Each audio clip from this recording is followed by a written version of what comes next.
Alors Jimmy, du coup, on va revenir sur ce dont on a parlé au mois de janvier et revenir sur ce tweet que tu as fait, profiter de ta présence. On avait parlé un petit peu de cette vidéo qui avait fait le buzz de Robert Pires, où il comparait un petit peu les deux époques, où il parlait du football à l'ancienne et du football d'aujourd'hui.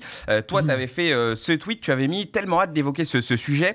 L'évolution du football pose certes question sur son attractivité, mais ce mythe que les joueurs étaient plus techniques il y a 20 ans, 3 petits points, et devenir une légende en jouant dans un fauteuil à 2 à l'heure ou en dribblant des conscrits foot, c'est plus possible aujourd'hui. Tu savais très bien ce que tu faisais en jouant dans un fauteuil à 2 à l'heure. Tu savais très bien. Ce n'est que mon avis. Qu'est-ce que ça t'évoque justement, toi, cette prise de parole de Robert Pires? Et toi, qu'est-ce que tu en penses concrètement? Parce que tu n'étais pas du tout d'accord. Enfin, tu étais plus ou moins pas d'accord.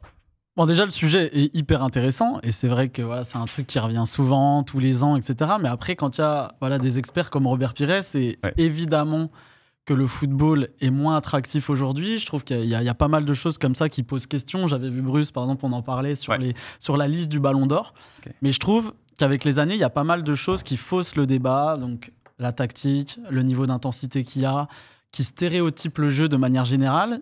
Et du coup, nos meilleurs joueurs, aujourd'hui, ils paraissent moins légendaires qu'à l'époque. Ouais. Pour moi, il y a plein d'aspects qui rendent ça très difficile à analyser.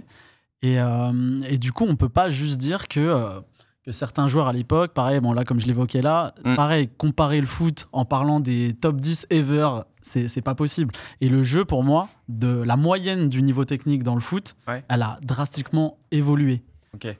Mais nos meilleurs joueurs, pour moi, voilà, oui, paraissent moins légendaires en tout cas. Et puis, si on peut rajouter à ça, au-delà de la tactique, au-delà de la préparation physique, la préparation des matchs aussi par les entraîneurs, avec des systèmes différents, avec des pressings différents. Et il y a aussi le côté rareté du match. C'est-à-dire qu'à l'époque, quand tu parles, on se rappelle des époques PES ou Milan, j'ai vu une asset, un visuel là, sur Twitter où tu voyais Milan, putain, tu dis ouais, t'as Seedorf, t'as Pirlo, derrière t'as Costa Curta, Nesta, Maldini, etc. Cafu. Tu dis là, t'as une équipe de fous.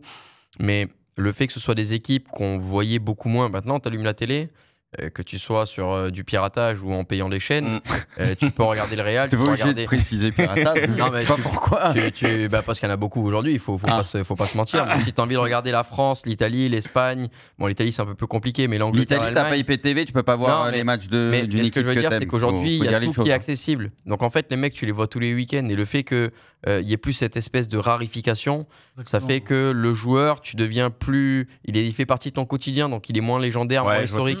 Alors que tu as des anciens joueurs, tu les voyais sur TF1 le mardi, le mercredi soir quand tu regardais la Champions League. Qui te présente le match, avec Thierry Gélardi, qui t'envoie et la t'avais sauce, la sauce qui montait. Et tu te rappelles de ces équipes qui étaient légendaires parce que tu les voyais une fois toutes les 2 semaines et encore, c'était à condition que Lyon ou des équipes comme ça jouent contre. Donc c'était un côté rare qui fait que ça permet de créer aussi une légende. C'est ça, t'es d'accord avec complètement d'accord. Ouais. Complètement d'accord. Aujourd'hui, le lien avec ça, c'est aussi toutes les infos qu'on a sur la vie privée des joueurs qui rendent parfois positivement ou négativement, ça donne trop d'accès aux joueurs et ça le rend moins légendaire de manière générale.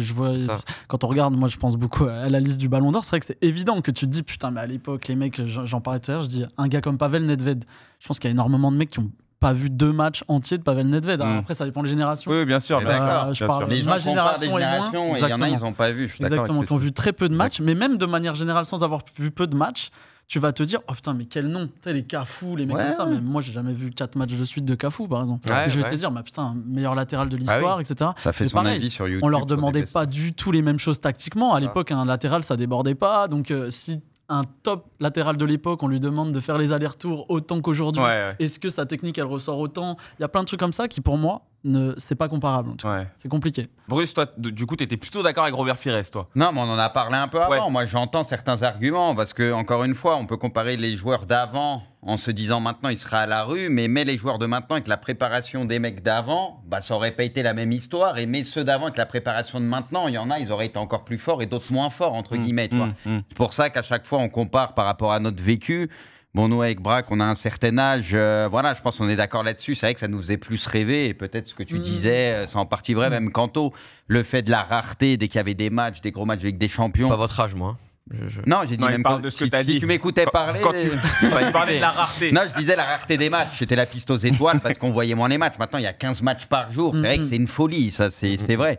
Donc, il y a tout ça. Moi, le foot d'avant me faisait plus rêver. Ça, j'en démords pas parce que voilà, les joueurs avaient plus de charisme. On en parlait avant l'émission, etc. Ils dégageaient plus de choses.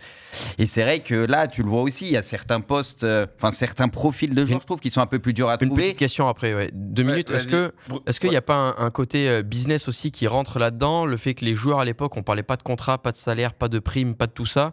Alors que maintenant, tu as l'impression que les joueurs sont des mercenaires qui changent de club sans arrêt. Il n'y a plus d'attachement à un club. On parle beaucoup d'oseille plus que de l'attachement pour le club.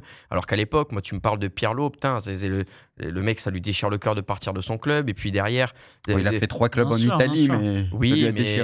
Il était tout de suite dans le top club de l'époque, tu vois. Mais c'est ça. Mais enfin, je veux dire, tu as des histoires qui font que. Moi, si je pense à Esteban Cambiasso, directement, je pense à l'Inter, tu vois. Alors que tu as d'autres profils aujourd'hui où tu vas dire, ouais, lui, c'est un mercenaire, il a fait tous les gros clubs, il est là que pour l'oseille. Et en fait, je pense que ce côté foot business et plus d'attache au club. Fait qu'aujourd'hui, il y a aussi moins de légendes qu'auparavant. Même les réseaux sociaux, le développement de tout ça, tu vois, les mecs, on sait tout ce qu'ils font. C'est ce que Jimmy disait tout à l'heure.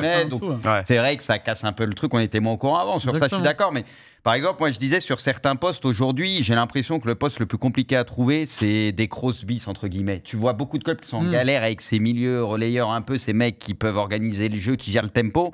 Tu vois, je trouve, il n'y a pas si longtemps que ça, par exemple, on en trouvait beaucoup plus. Bon, on sait que les Barcelonais, ils peuvent en sortir, etc. Mais tu vois, il y a quand même certains postes où des mecs comme ça, je trouve, avec l'évolution du foot, bizarrement, moi, je vois moins ces mecs-là capables. C'est pour ça qu'aujourd'hui, le profil que tu cites, ça va être les top joueurs ever. Tu vois, des Toni Kroos, des Busquets, des Zidane, tu vois, enfin, dans un autre profil.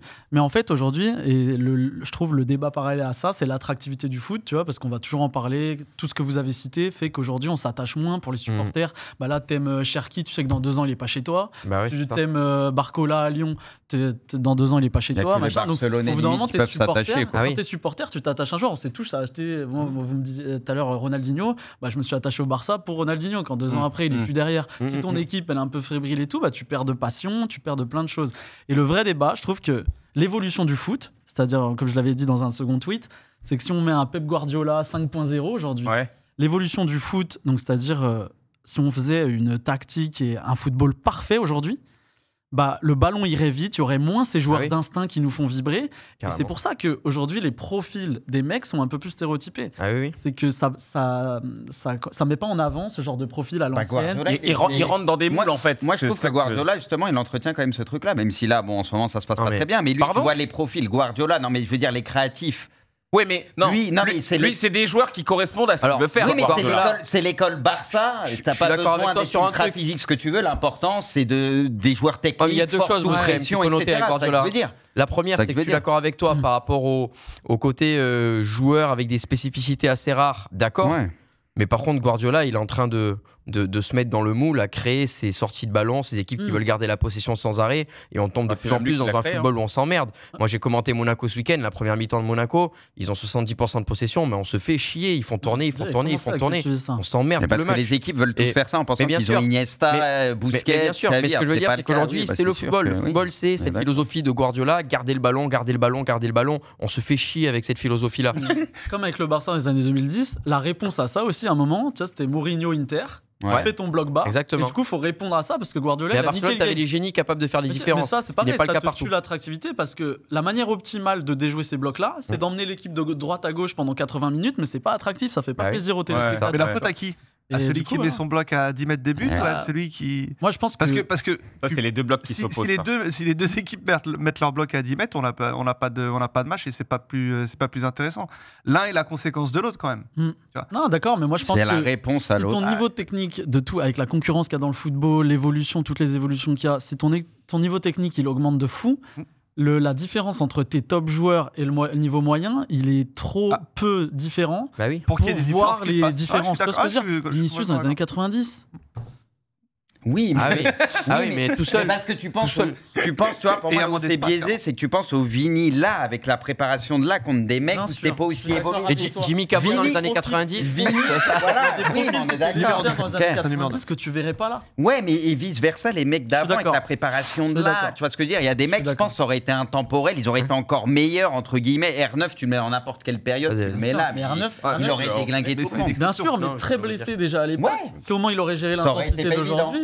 Mais peut-être qu'avec les avancées de maintenant, il aurait été un peu moins blessé. Mbappé dans les 90, il se serait fait plier en deux par des bouchers. Mais non, ils auraient tous pris rouge et puis voilà, on aurait fini les matchs à 9 contre 11. Moi, je te dis, ça aurait été une fin de carrière à 23 ans par contre. Ah oui, mais il aurait attrapé, il aurait plus de football alors, on parle plus de football. Regarde Pelé, ce qui est arrivé en Coupe du Monde et tout, par exemple, il le découpait. Pelé, c'était en avance sur tout le monde. Vous irez prendre un café après l'émission du coup. On continuerait le débat. C'est pour ça que c'est intéressant. Non mais oui. Contre-arguments.